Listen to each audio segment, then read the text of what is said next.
Utah Senator Mitt Romney took part in a special committee today. That's right. He got to ask questions of experts about what the federal government is doing in response to COVID-19. Fox 13's Amy Nays spoke with him about what he learned. The senator from Utah is a member of the Committee on Health, Education, Labor, and Pensions. This morning, they held a hearing with medical experts where Senator Romney focused on our country's ability to create a vaccine and mass produce that here in America, as well as our strategic national stockpile, an area where he says we need to improve. I thought we ought to have a lot more than 10% of what the medical professionals would need. Speaking to Fox 13 Tuesday. I appreciate the work that's been done by the public health community in our country to delay the arrival of the COVID-19. But this latest strain of coronavirus is now here in the U.S., and the hearing focused on what happens next.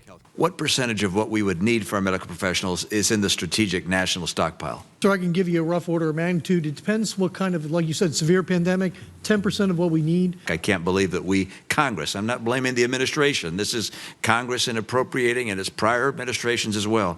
That should be in place. Even though health professionals refuted the need now for the general public to wear masks. It doesn't provide the kind of protection that people think it does. They do aid in a setting where someone was perhaps coughing or sneezing, and so I'd rather have more of those things in which we had them in storage and available for the general public. When it comes to a vaccine, that's something Romney says should be done here at home. The question I raised is whether we should not, as government, have the capacity to either manufacture these vaccines ourselves or to contract with private enterprises to make sure that in our country, not in some foreign country, but in our country, we're able to make a lot of vaccines in a big hurry in the event that either COVID-19 or some other condition down the road becomes a severe pandemic.